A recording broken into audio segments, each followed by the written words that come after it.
अस्सलाम वालेकुम नाजरीन, मैं हूं रामीन सैयद और आप देख रहे हैं प्रोग्राम ज़ेरे बहस। नाजरीन, आम इंतखाबात से आवाम की बड़ी उम्मीदें जुड़ी हुई थी। ये समझा जा रहा था कि मुल्क में वक्त पर आम इंतखाबात होने के बाद सियासी इस्तेहकाम आएगा, जिससे अल्टीमेटली मुआशी इस्तेहकाम आएगा और तमाम मामला स्मूथ हो जाएंगे। रावी चैन ही चैन लिखेगा। मगर ग्राउंड रियलिटी क्या है? ग्राउंड रियलिटी ये है कि आम इंतखाबात हुए 9 दिन गुजर चुके हैं, कोई पार्टी वाज़ेह अक्सरियत हासिल नहीं कर सकी। अब तक यही क्लियर नहीं हो रहा है कि हुकूमत बनानी किसने है। हर पार्टी हुकूमत में आने से कतराती नजर आ रही है। बड़ा दिलचस्प है, क्योंकि नाज़रीन आमतौर पर यह होता था कि हुकूमत और वजारतें हासिल करने के लिए पार्टियां लड़ती थीं, और आज सूरत हाल यह है कि अपोजिशन में बैठने में पार्टियां ज़्यादा इंटरेस्टेड नजर आ रही हैं। तो क्या इसकी वजह यह है कि पार्टियां इतनी अंडर कॉन्फिडेंट हैं कि किसी को भी अपनी सलाहियतों पर भरोसा नहीं है कि वो अकेले मुल्क को मुश्किलात के भंवर से निकाल लेंगे, या फिर उनको ये खदश चाहते हैं कि ऐसी हुकूमत बनाकर हमारा सियासी नुकसान होगा और अब कोई भी पार्टी रियासत पर सियासत को कुर्बान करने के लिए तैयार नहीं है। तो इंतखाबात को लेकर सिवाय नून लीग के सभी पार्टियों के रिजर्वेशंस भी सामने आ रहे हैं। मुल्क भर में एहतजाज भी किया जा रहा है मुख्तलिफ मकामात पर। फिर इलेक्शन कमीशन में कई पिटीशंस जा चुकी हैं इंतखाबी नताइज को चैलेंज करने के लिए। और फिर आज कमिश्नर रावलपिंडी लियाकत अली चट्ठा कैमरे पर आते हैं और एक नया पेंडोरा बॉक्स खोल देते हैं। उन्होंने रावलपिंडी डिवीजन में इंतखाबी बेज़ाब्तगियों का एतराफ़ किया। फिर उन्होंने ये भी बताया कि हमने हारे हुए उम्मीदवारों को 50-50 हज़ार की लीड में तब्दील कर दिया। रावलपिंडी डिवीजन के 13 MNAs हारे हुए थे, ये भी उन्होंने बताया, और उन्हें 70-70 हज़ार की लीड दिलवाई और मुल्क के साथ खिलवाड़ किया। तो उनके इन क्लेम्स में कितना वजन है ये तो उस वक्त पता चलेगा जब इसकी तहकीकात होंगी। मगर सवाल हमारा ये है कि पॉलिटिकल पार्टियों की रिजर्वेशंस, कमिश्नर रावलपिंडी का ये एतराफ़ और हुकूमत बनाने में सियासी जमातों की हिचकिचाहट, क्या 8 फरवरी 2024 को होने वाले इंतखाबात मुल्क में मजीद सियासी अदम इस्तेहकाम का बायस बन रहे हैं? इसी पर डिटेल डिस्कशन करेंगे। हमें ज्वाइन किया है सीनियर तज्ज़ियाकार साकिब साहब ने, राव खालिद साहब भी इस्लामाबाद स्टूडियो से हमारे साथ मौजूद है, जबकि हमारे कोर्ट रिपोर्टर साकिब बशीर भी हमें ज्वाइन कर रहे हैं। आप सभी का बहुत शुक्रिया। नजमू साकिब साहब, कमिश्नर के इस एतराफ़ी बयान की टाइमिंग, फिर इसके पीछे क्या मुहर्रिकात हो सकते हैं, और फिर ये भी कि क्या वाकई ज़मीर जाग गया है या फिर मामला कुछ और है? दोनों तरफ से रामीन आप इसको देख सकती हैं। इससे पहले कि मैं चट्टा साहब के जो किरदार में जो उन्होंने बातें की हैं उस पर बात करूं, 2-3 छोटे छोटे फिक्रे, क्योंकि आपके इंट्रो में कुछ बहुत सारे सवाल मुझे नजर आए जी। पहली बात ये नजर आई कि बेयकीनी बढ़ गई है, बल्कि एक बेयकीनी को दूसरी बेयकीनी से रिप्लेस कर दिया गया है। अच्छा, नंबर 1। ठीक है। नंबर 2 ये कि वो हमारे शहर में, गांव में ये बड़ा मशहूर है कि भाई मुकदमा तो हार गए लेकिन कानून का पता लग गया। तो इस वक्त पाकिस्तान में किसी से आप पूछें कि फॉर्म 45 क्या है, 46 क्या है, 49 क्या है, तो सूरत हाल जो ऐसी ही है कि मुकदमा हार गए हैं लेकिन यह है कि कानून का पता लग गया है। अब आते हैं ये चट्टा साहब की तरफ। देखिए, दोनों तरफ से देखने के बाद मैं आपको अपनी राय देता हूं। पहली सूरत हाल ये है कि भाई 8 को इलेक्शन हुए, आज 16-17 है, आपको अचानक ख्याल आ गया कि आपने आके कहा कि जी ये असल में ऐसा हुआ है, और फिर ज़मीर जागने की जो आपने बात की है ये अचानक कैसे हो गया। दूसरी बात उसमें ये आती है कि हो सकता है कि यानी मरने से पहले भी आदमी मुसलमान हो जाए और उसको ख्याल आए, जिस तरह उन्होंने बातें की। आप जरा नोट कीजिएगा कि उन्होंने जो फिक्रे बोले हैं, 2-3 फिक्रे सिर्फ देखते हैं। पहली उन्होंने बात की कि मुझे सजाए मौत दी जाए जी, मुझे सजाए मौत दी जाए, इलेक्शन कमिश्नर को भी सजा दी जाए, मुझे गिरफ्तार किया जाए, मैं अपने आप को पुलिस के हवाले करता हूं, अपने गुनाह की सरेआम माफी मांगता हूं, मेरे ऊपर कोई दबाव नहीं, मुल्क के लिए कोई गलत काम ना करें, ना मैं करूं ना आप करें। अब ये हैं, ये सारे जो है ना, और फिर जो एक खौफनाक सा उन्होंने इशारा किया 1971 की तरफ कि ऐसा ना हो कि वो यहां पे आके मेरी बस हो गई और मैंने कहा कि ये शख्स जो है इनको जो है वो ये अचानक जो ख्याल आया है ये इनको 8 या 9 को आ जाना चाहिए था। ये दोनों तरफैन बता के आपको अपनी राय देता हूं कि शेख सादी शिराजी ने एक जगह फरमाया कि ये मत देखो कि कौन कह रहा है, ये देखो कि क्या कह रहा है। सही। अब उनके करियर को, कमिश्नर को, ब्यूरोक्रेसी को और उनके इसको अगर हम एक तरफ रख दें, वो जो कह रहे हैं, और फिर हमने चीफ जस्टिस साहब का भी बयान अभी सुना है कि अगर उन्होंने ऐसा कहा है तो सबूत लेके आए। उस सिलसिले में छोटी सी एक बात करनी है।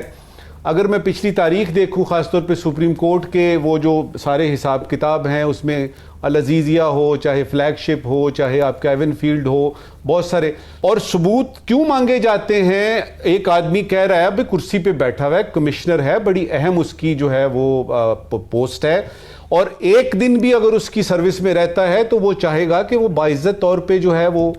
तो दोनों तरफ से देखने के बाद मैं आपसे ये कहूँगा कि एक तो बेयकीनी की बात जो है मेरे ख्याल में उसको रिप्लेस कर दिया गया है। ठीक है, इस वक्त आप किसी बुजुर्ग चुमहर के पास जाएं और उससे पूछें कि क्या हाल है, आपको नजर नहीं आएगा।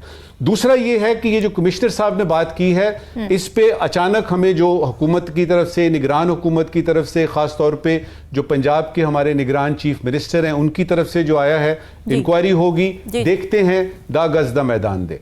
असल चीज ये है कि हम जा किस तरफ रहे हैं, ये मुल्क किस तरफ जा रहा है, क्योंकि हमने ये सुना था कि इलेक्शन होंगे, सियासी बेयकीनी खत्म होगी तो मुआशी तरक्की की बात शुरू होगी।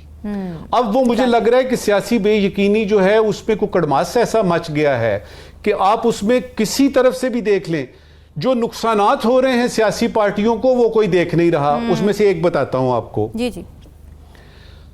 लग ये रहा है कि जिस तरह सिंध में समझा जाता था कि पाकिस्तान पीपल्स पार्टी सिर्फ सूबे की पार्टी है, हाँ, और पीटीआई के बारे में था कि ये केपीके की पार्टी है, तो इसमें जो मुझे नून नजर आ रही है वो मुझे पंजाब की पार्टी नजर आ रही है। मुझे आज पता लगा कि मोहतरमा मरियम नवाज साहिबा का जो स्क्वाड है वो इकट्ठा हो गया, 2 बुलेट प्रूफ गाड़ियां मिल गई। और सुनने में भी यही आया, उनके अंदर से भी बात यही पता लगी है कि वो अब पंजाब की तरफ फोकस कर रहे हैं। तो इसका नतीजा विफाक में क्या निकला, मुझे ये खबर मिली अपने तौर पे ये सारा कुछ एनालाइज करके, तज्जिया करके, कि विफाक में एज वी स्पीक इस वक्त यानी फरवरी 2024 में कोई एक सियासी जमात भी ऐसी नहीं है जो ये क्लेम कर सके कि हम जो हैं वो इस मुल्क गिर पार्टी हैं और हम विफाक चलाएंगे। अब ये सूबे बनेंगे नहीं बनेंगे, ये कैसे होगा, ये देखने की बात है। लेकिन सबसे पहले ये देखना है कि अवाम जो हैं इस वक्त बहुत सख्त परेशान है। जो जिम्मेदारान हैं उनसे रिक्वेस्ट है कि इस कसमपुरसी की हालत को देखिए, बेयकीनी की हालत को देखिए, कोई ऐसा रास्ता हमें दिखा दीजिए कि हमें नजर आए कि एंड ऑफ द टनल जो है थोड़ी सी रोशनी है। राव खालिद साहब, ज़ाहिर चट्टा साहब की जो आज बयानात आए हैं, 2013 में एक मिसाल मिलती है, सेक्रेटरी इलेक्शन कमीशन थे अफजल खान साहब, और उन्होंने इसी तरह के इल्ज़ामात लगाए थे चीफ जस्टिस ऑफ पाकिस्तान पर भी और इलेक्शन कमीशन पर भी। और फिर उसके एक साल बाद 2014 में जो पीटीआई के धरने हो रहे थे, जलसे हो रहे थे, उसमें वो खुद शरीक होते थे, स्टेज पर नज़र आते थे। आप समझ रहे हैं कि ये जो एक ज़ाहिर रिवायत हमें नज़र आती है, मैलिफाइड इंटेंशन भी, पॉलिटिकल एफिलिएशंस भी, पसंदीदगी नापसंदीदगी, ये इस दफ़ा भी ऐसा कुछ मामला हो सकता है? देखिए, दोनों करैक्टर्स की मैं कंपैरिजन इसलिए नहीं करता कि अफजल कज़ावी साहब को मैं ज़ाती तौर पे जानता हूँ, मेरे कलीग रहे एपीपी में, बड़े एम्बिशियस शख्स थे वो। उन्होंने कुछ 14-15 हज भी किए थे अपने एपीपी की अपनी मुलाजमत के दौरान। और उसके बाद वो इलेक्शन कमीशन में चले गए किसी केपी में जॉब लेके। तो वो उसके बाद वो वक्तन फ़वक्तन वो इस किस्म की जो मिसाइल दागते रहते थे, कभी उनका फिट बैठ जाता था, कभी नहीं बैठता था, लेकिन कोई वो संजीदा किस्म के इल्ज़ामात लगाना या उनको संजीदगी से लेना उस वक्त भी कोई नहीं लेता था, तो अब भी कोई नहीं उनको लेता। अलबत्ता चट्टा साहब की मैं शख्सियत को नहीं जानता, लेकिन एक क्रेडिबल अफसर के तौर पे उनको कहा जाता है, और वो बड़े पंजाब में भी उनकी पोस्टिंग वगैरह जहाँ पे रही, उनकी रेपुटेशन ओवरऑल अच्छी है। लेकिन मैं ये नहीं कहता कि उन्होंने जो कहा है वो भी क्रेडिबल ही है। लेकिन हम जब सर्कमस्टांशियल एविडेंस देखते हैं, वाकयाती शहादत जिसको कहते हैं, बड़ी इंपॉर्टेंस होती है उसकी कि एक जगह पे कत्ल हुआ है, एक बंदा है वहाँ पे मौजूद है, उसके हाथ में खंजर है, खून आलूद है, और डीएनए टेस्ट में भी उसके आ गए हैं आसार उसमें, तो वो फिर वाकयाती शहादत जो है वो डीएनए टेस्ट से कोरैबोरेट हो जाती है। बिल्कुल। तो वाकयाती शहादत ये है कि ये सारी चीज़ें तो कह रहे थे लोग, अब ये है कि उनके कहने से ज़रा उसमें जान और पड़ गई है उस सारे इल्ज़ामात में, उसका कह ले कि एक ज़्यादा जोर उसमें आ गया।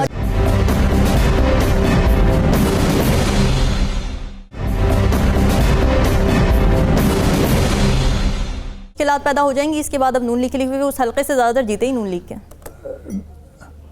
देखिए 8 फरवरी का जो इलेक्शन हुआ ना, उसके बाद के जो जल्जला आया 8 फरवरी को, मैं कहूँगा इलेक्शन तो नहीं था, उसके आफ्टर शॉक्स अभी तक जारी हैं और पता नहीं कब तक जारी रहेंगे। और 8 फरवरी के जो सारे मामलात थे, आप बैकग्राउंड पूरी देखें, जिस तरह से एक पाकिस्तान तहरीक इंसाफ को रोका गया, हर लिहाज से उनका रास्ता ब्लॉक किया गया, कैंडिडेट्स का किया गया, इंतखाबी निशान के हवाले से देख लें, बाकी सारी कोशिश की इंतखाब, सिर्फ इंतखाबात जब पोलिंग हो रही थी उस वक्त भी कहा जाता है कि जहाँ ज़्यादा लोग जमा हो गए थे वहाँ कोशिश की कि स्लो हो जाए वोटिंग, तो उसके बावजूद वो इतनी सीटें जीत गए हैं। तो ये मुस्लिम लीग नून के लिए तो बहुत बड़ा लम्हा फिक्रिया है। मुस्लिम लीग नून के लिए तो परेशानी तो बहुत पहले से थी, 8 फरवरी के बाद तो उनकी परेशानी का मैं नहीं समझता कि कोई आलम कम हुआ होगा, बल्कि परेशानी मज़ीद बड़ी होगी।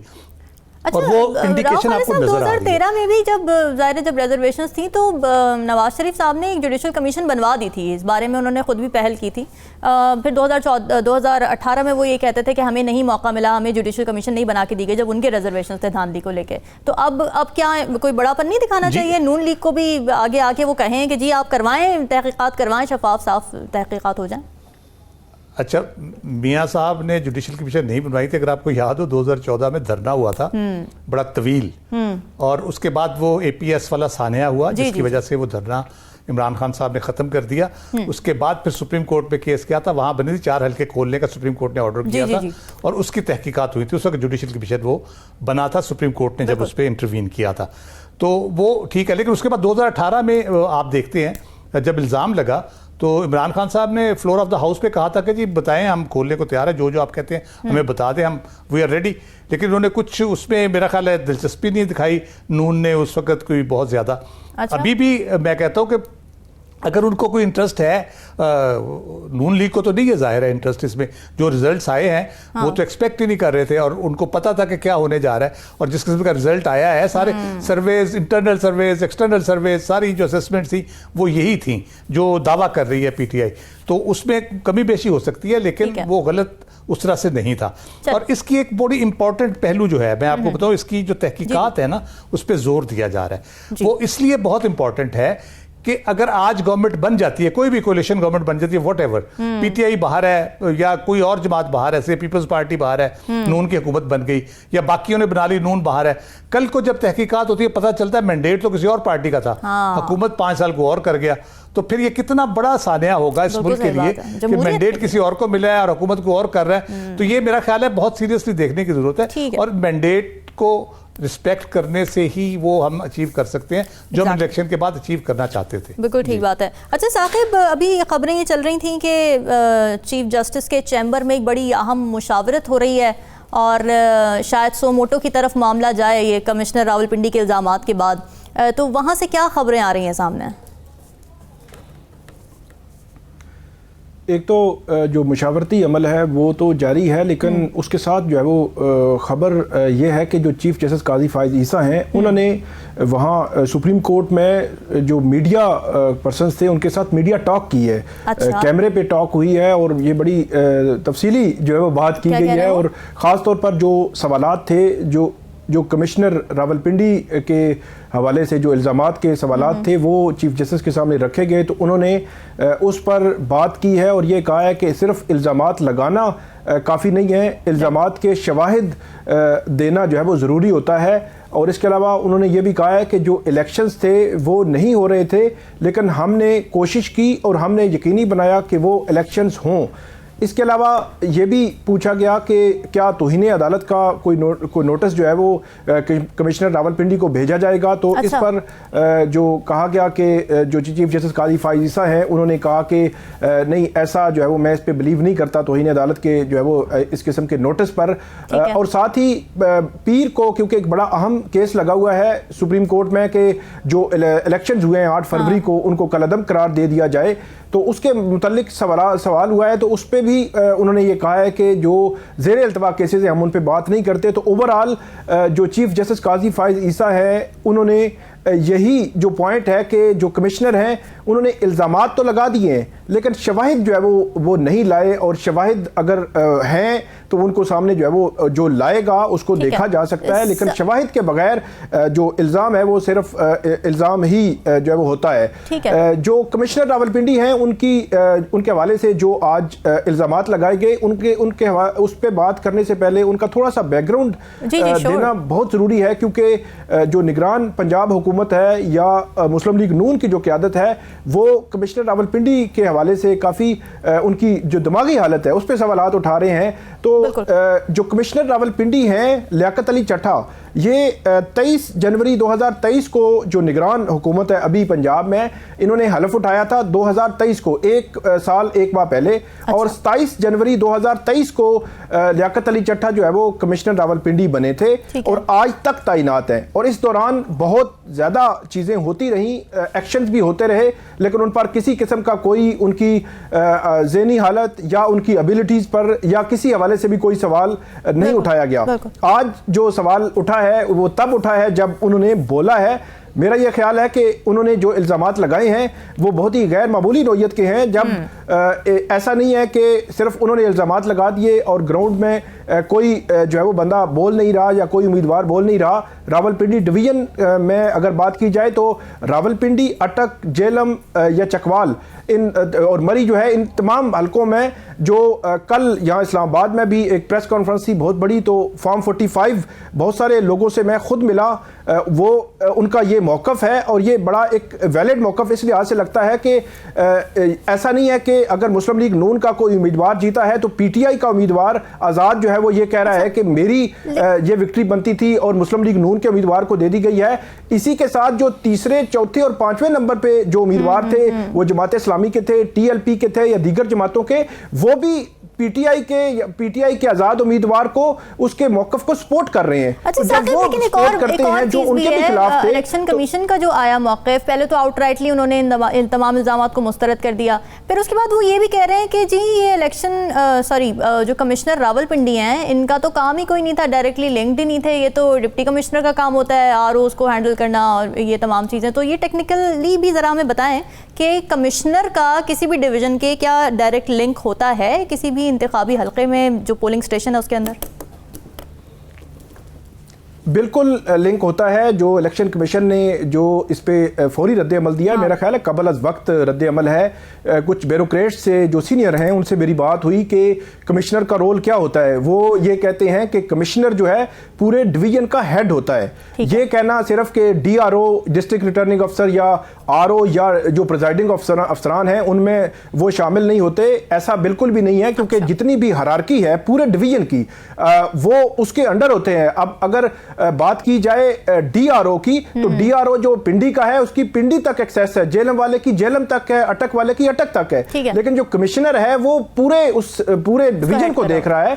ये बिल्कुल हो ही नहीं सकता कि उनको किसी चीज में शामिल ना हो और उनको पता ना हो और हायरार्की और वहां पे क्या हो रहा है खास तौर पर उनको इस हवाले से मालूम ना हो, और जो शिकायत आ रही होती हैं हर चीज उनके इल्म में होती है। उनको गिरफ्तार भी कर लिया गया है ना साकिब, तो उनको किन दफात के तहत गिरफ्तार किया गया है, इसकी अगर आप डिटेल्स बता सकें। उनकी गिरफ्तारी के हवाले से अभी मुतजाद आरा हैं, बल्कि पिंडी की जो पुलिस है उन्होंने इसकी जो है वो तस्दीक नहीं की, तरदीद की है कि उनको जो है वो गिरफ्तार किया गया है। लेकिन इस हद तक ये खबर आई है कि कमिश्नर और डिप्टी कमिश्नर ऑफिसेज जो हैं पिंडी के उनको सील कर दिया गया है। उनकी गिरफ्तारी या उस पर फर्दर कोई एक्शन के हवाले से अभी तक तस्दीक नहीं हुई रावलपिंडी पुलिस से। ठीक है, नजमुल साकिब साहब आप कुछ ऐड करना चाह रहे हैं? एक दो फिक्रे जी जरूर। पहली बात यह है कि उनके दिमागी तवाज़ुन के बारे में बात की गई है कि शायद ठीक नहीं है और उसकी इंक्वायरी होनी चाहिए।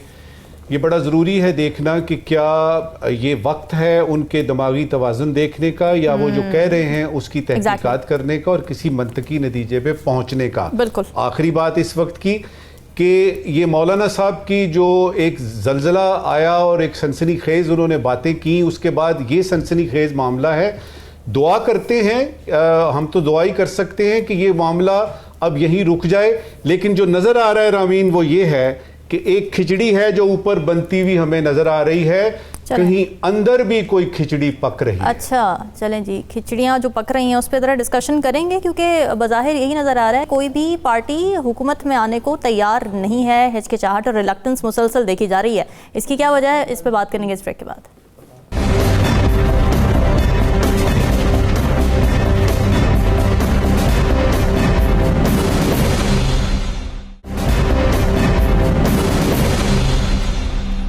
वेलकम बैक नाजरीन। बड़ी गैर मामूली सिचुएशन इसलिए है इस इंतखाबात के बाद क्योंकि पहले तो देखा जाता था कि तमाम पार्टीज़ छीनती थी, एक दूसरे से लड़ाइयाँ करती थी, ये वजारतें हमें दी जाएँ, हुकूमत में हमने बैठना है। मगर इस बार तमाम ही जमातें अपोजिशन में बैठती हुई नज़र आ रही हैं। पीपल्स पार्टी की जानिब से सबसे पहले ये ऐलान किया गया कि हम हुकूमत में नहीं बैठेंगे, वजारतें नहीं लेंगे, मगर जो नून लीग का PM का कैंडिडेट होगा उसको हम सपोर्ट करेंगे।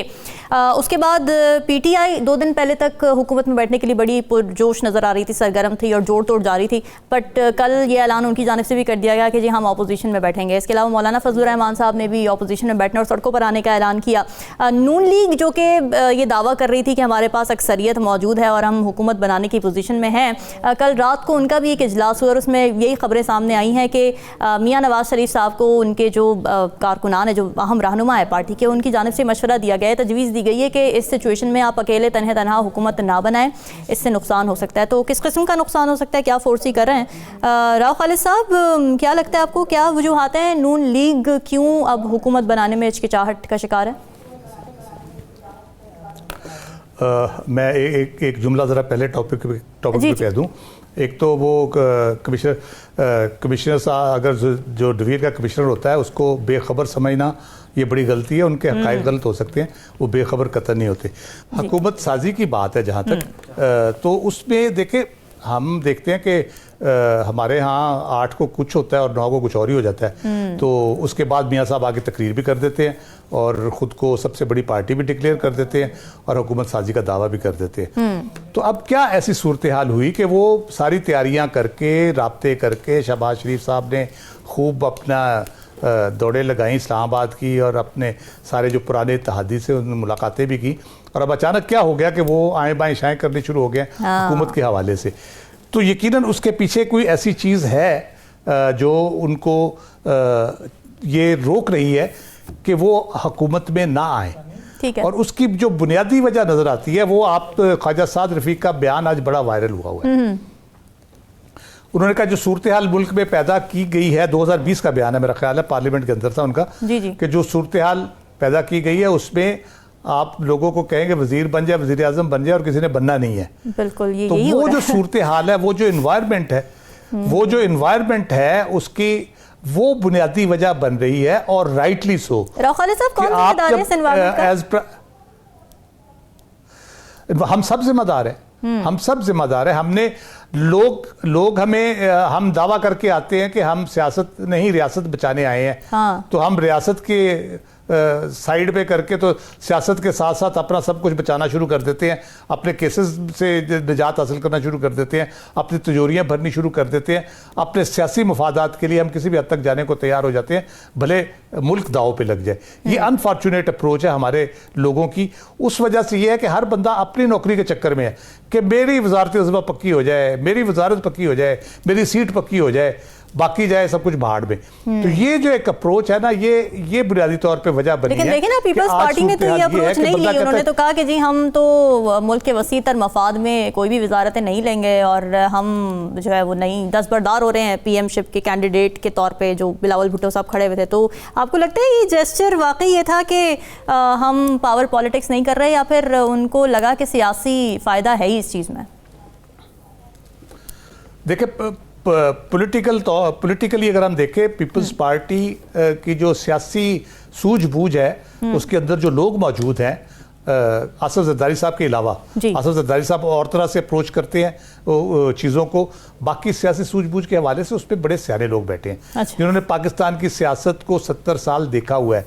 इत्तेज़ाज़ आसिफ जैसे लोग हैं वहाँ पे, कायरा साहब बड़े सियाने हैं, चौधरी मंजूर साहब हैं, इस तरह से सिंध में बड़े सियाने लोग बैठे हैं उनके, जो बुजुर्ग ताज हैदर साहब हैं, तो वो सियासी सूझबूझ रखते हैं। नदीम अफजल चंद साहब निस्बतन यंग है, लेकिन वो सियासी सूझबूझ रखते हैं, पाकिस्तान की सियासी उफक पे जो सूरत हाल पैदा हो रही है उसके पे नजर रखते हैं वो। और उनको अभी रिसेंटली ये तजर्बा हुआ है 16-18 माह की हुकूमत में कि क्या होता है अगर आप जब किसी मजबूरी के तहत हुकूमत में आ जाएं कि जी जान छुड़ानी है, जी इमरान खान से जान छुड़ानी है, बस ठीक है छुड़ा लो जी, और उसके बाद आपको फिर किस तरह भुगतना पड़ता है उसको। तो वो फिर उनको अंडरस्टैंडिंग है इन चीज़ों की कि अगर हम दोबारा से इसी तरह के किसी अरेंजमेंट में अंदर आते हैं गवर्नमेंट के अंदर, तो जो रही सही कसर है वो भी निकल जाएगी। और इसलिए मेरा ख्याल है कि उन्होंने वो अकलबंदी की बात की है, उन्होंने इसलिए किया है।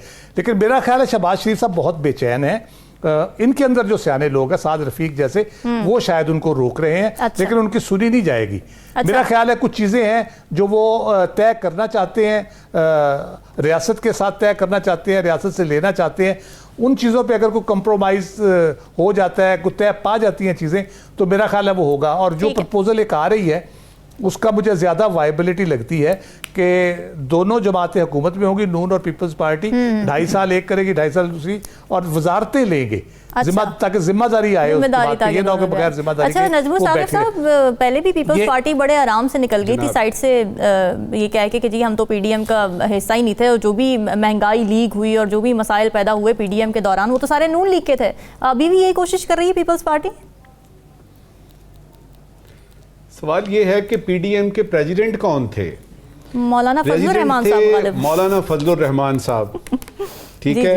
आपने जो पहली मुलाकात की जिसमें बाकी सारी पार्टियां थी, मौलाना किधर थे उसमें? ये जो है ना मुल्क का वसीतर मफाद, मुझे ये समझ नहीं आती कि छोटा भाई है फिर बड़ा भाई है, नहीं अब छोटा भाई है, और फिर मुल्क के वसीतर मफाद में ये कहा जाता है कि मैं घर पे बैठता हूँ, हाँ। बिटिया जो है वो यानी चीफ मिनिस्टरशिप यानी संभाले, छोटा भाई जो है वो यानी उसको बड़ी कुर्बानी का उसको आया हुआ है जज्बा, तो उसको आप वजीर आजम बना दें। और ये ख्वाजा आसिफ की कब बात आएगी? ये साद रफीक कब सोचेगा? ये जावेद लतीफ साहब जो हैं इसी तरह से ही चलते रहेंगे। ये जो मुल्क का वसीतर मफाद है ना, इसमें से आप मुल्क को निकाल दें, लफ्ज मुल्क को निकाल दें, बाकी वसीतर मफाद जो है। हाँ, और ये जो आपने पीडीएम की बात की है ना, अभी हमने 16 महीने की एक पीडीएम गवर्नमेंट देखी जी। अभी जो नजर आ रही थी इलेक्शन के फौरन बाद वो भी यही था कि पीडीएम 2 है। इस वक्त भी एज वी स्पीक लग यही रहा है। मैं आपको दावे से कह रहा हूं कि अगर आपने पीटीआई को बाहर रखा इसी तरह से, आप पीडीएम 2-3 नहीं, पीडीएम 25-26 तक चले जाएं, अच्छा। ये बेयकीनी खत्म नहीं हो सकती। अब वक्त आ गया है कि आपको you have to call a spade, और उसमें आपको देखना है कि ये बेयकीनी जो है जिसकी तरफ हम लगे हुए हैं कि ये खत्म हो सियासी और उसके बाद मुआशी तरक्की की बात आए। आप नोट कीजिए कि इस सारी खखेड़ में किसी ने देखा ही नहीं कि गैस का कितने % बिल अब ज्यादा आएगा, बिजली कितनी बढ़ गई है। मुझे ये बताइए कि ये हुकूमत करनी है, हमने सिर्फ ये फैसला करना है कि पीपल्स पार्टी आएगी, नून लीग आएगी, कि पीटीआई को उसका हक मिलेगा, कि हमने जिंदगी भी गुजारनी है। और अगर हमने जिंदगी गुजारनी है और ये सारी हुकूमतें इसलिए बनती हैं कि अवाम जो है वो खुशहाल हो, तो मुझे ये नजर नहीं आ रहा। ठीक है, अगले 5 साल तक मुझे नजर आ रहा है शायद ये यानी पार्लियामेंट चले, लेकिन हुकूमत की बात है। आप किसी गली में बैठे हुए किसी बाबे से पूछें, किसी पॉलिटिकल साइंस के 12वीं जमात के स्टूडेंट से पूछें, वो कहेगा कि ये नहीं। इस पे एक छोटी सी बात याद आई है आपको, मैं वो सुनाता चलूं, उसके बाद आगे चलते हैं जी। कॉलेज में ऐसा होता था कि हम लोग यानी गपशप लगाते थे ना, तो एक मुझे कॉलेज की बात याद आई है कि एक शख्स के बारे में बड़ा मशहूर हुआ कि इसको हर किस्म के मशरूबात जो हैं उनका इसको बड़ा तजुर्बा है, ये आंखें बंद करके बता सकता है कौन सा मशरूब है। तो दोस्तों ने एक दिन उसके काली पट्टी इधर बांधी और उसको एक मशरूब दिया, बताओ क्या है? अच्छा। उसने कहा ये कोका कोला है। अच्छा। दूसरा उन्होंने दिया, उसने कहा ये फैंटा है। तीसरा दिया, उन्होंने कहा ये नौरस है। चौथा जो था वो रूह अफ़ज़ा था। दोस्तों ने कहा ये तो सारा कुछ ठीक बता रहा है। उन्होंने 6, 7, 8, 9 मशरूबात इकट्ठे किए, उसको घुमाया और कहा कि अब बताओ। अच्छा, अब उसने उसका एक घूंट लिया, थोड़ी देर सोच में पड़ा, कहता है मुझे समझ नहीं आई कौन सा मशरूब है, लेकिन ये कंपनी नहीं चलेगी। असली बात ये है कि ये कंपनी नहीं चलनी, ये कंपनी नहीं चलेगी, इसलिए कि आपने इतना जो खिचड़ियां बना दी हैं और कितनी देर तक चलेगी। लिहाजा आपका जो पहला सवाल था ना कि जो पार्टीज हैं वो कतरा क्यों रही हैं, कभी ऐसा मुमकिन है कि यहां पे तो ये है कि SAPM बनना हो, आपने एडवाइजर बनना हो, लाइनें लगी होती हैं। आप जरा जमीनी हकायक तो देख लें। आपने अवाम को देखा, वो जूक दर जूक बाहर निकले, उन्होंने अपना जोश दिखाया, उन्होंने वोट दिया। अब वो इंतजार में है कि उनके वोट का कोई जवाब मिले। तो कहीं से कोई आवाज आनी चाहिए ना कि अगर ये फॉर द पीपल है, ऑफ द पीपल है, बाय द पीपल है। ये बाय द पार्टी नहीं है जमहूरियत, ये बाय द यानी पर्सन नहीं है कि ये पर्सन कोई बनाना है, ये बाय द पीपल है। और लोगों को, मुझे ये लग रहा है कि लोगों को जब तक अपनी मर्जी का जो मैंडेट उन्होंने दिया है वो नजर नहीं आएगा, उस वक्त तक मुल्क में चैन सुकून जरा मुश्किल नजर आ रहा है। बिल्कुल ठीक है।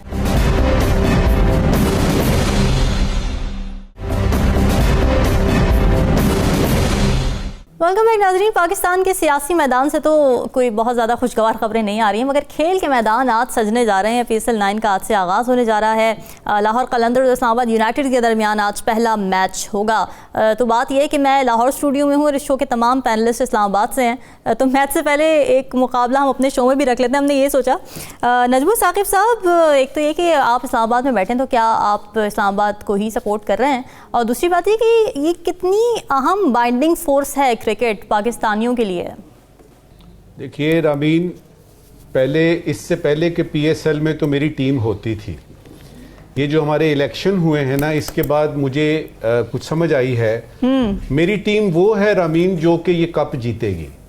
अच्छा ये तो फिर आपने बड़ी मफाद परस्ती की बात। दूसरी बात ये है कि जी बिल्कुल बिल्कुल, अब ये हमें बदलना, अपना रवैया बदलना पड़ेगा। क्योंकि मेरी, अगर फर्ज करें इस्लामाबाद यूनाइटेड है, तो जो इस्लामाबाद यूनाइटेड जीत रही है, तो उसको जीतते जीतते हरा दिया गया। अगर कोई एक इस तरह के जो है वो चक्कर चला के, तो मैं क्या कर सकता हूं? मुझसे तो लोग सबूत मांगेंगे, इस्लामाबाद यूनाइटेड से सबूत मांगे जाएंगे। कहां से लाएंगे हम सबूत? और फिर DRS जो है उसका भी एक ड्रामा है कि उसको भी हमने सुनने में आया है कि उसको भी आप मैनिपुलेट कर सकते हैं।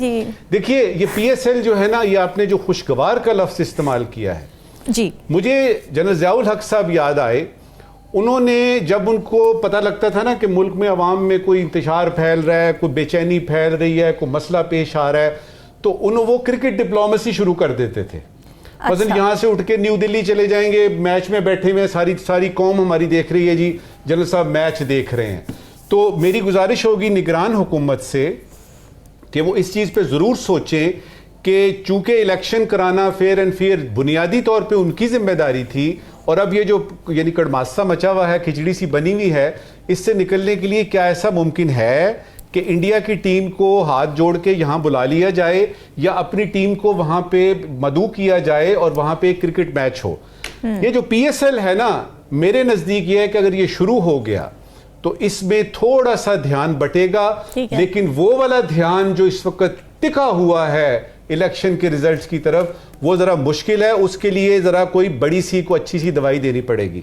अच्छा। PSL की अपनी बात करते हैं। मैं आपको ये बताऊं कि अब मैंने 2-3 प्लेयर्स को इसमें देखना है, और सबसे पहले मैंने शादाब खान को देखना है, जो कि आज उनका पहला मैच है इस्लामाबाद यूनाइटेड का और कलंदर्स का। ये शादाब खान को इन्होंने पीछे छोड़ दिया था। मेरा ख्याल है अब वो थोड़ा सा एक पॉइंट प्रूव करना चाहेगा कि मेरे साथ जो आपने किया, असल में जो है वो परफॉर्मेंस मेरी, उसके साथ इमाद वसीम हमें नजर आएंगे।